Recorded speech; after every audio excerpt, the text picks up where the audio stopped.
Hi, we are Compilo and this video is regarding the interview questions of SQL.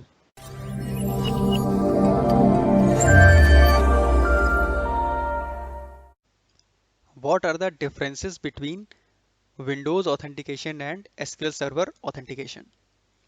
So Windows authentication identifies a login with the credentials supplied by the Windows installed in the desktop or laptop.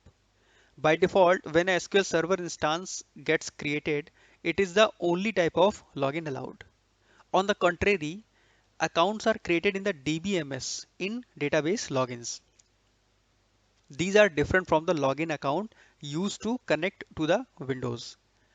There are assorted advantages offered by Windows authentication, like single sign-on while login provides the access to all the services which support Windows authentication. With domain-based accounts, passwords and accounts are managed by domain admin throughout the organization.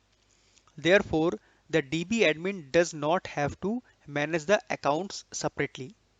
Since Windows authentication uses a certificate-based security mechanism, it is generally considered more secure than database authentication. However, if we want to connect as a different user, we will have to use database authentication. What are the types of SQL functions? So there are many options available under database, then the name of DB, then programmability under functions like table valued functions, scalar valued functions, aggregate functions, and system functions. Broadly, we divide functions into system functions and user defined functions, that is UDF. Aggregate functions, configuration functions, cursor functions, date and time functions, etc. come under system functions. There are many other functions available under this category. A sample query could be select minimum of employee salary as salary from employee table.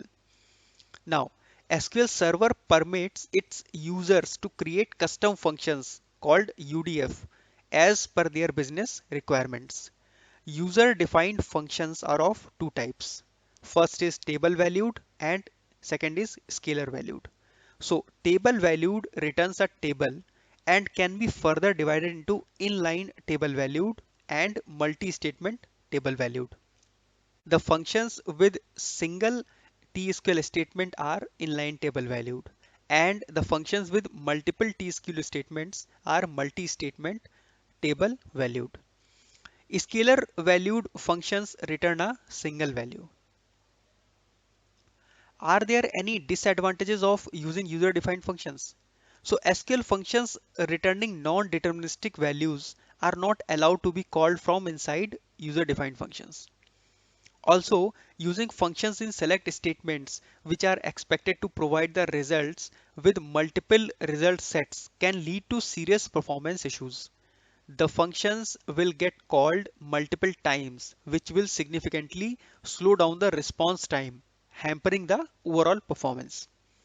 Also, user-defined functions cannot be used to modify the information of base table. The DML statements, insert, update, delete, cannot be used on base tables. What is the difference between cross apply and outer apply? As discussed earlier, table valued functions are supported by SQL Server. Also, join clause joins two or more tables, but it cannot be used to join a table with the output of a table valued function. And we need apply operators for this.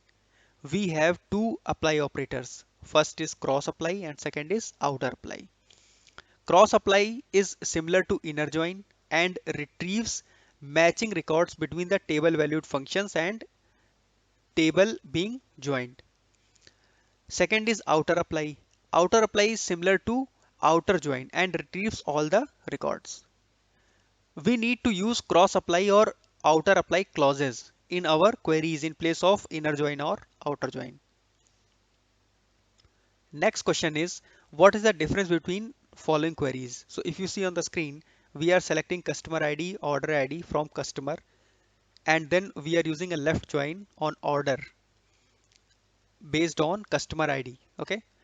And in first query, we are using and with order date greater than the date provided, and in second query we are using where the order date is greater than this.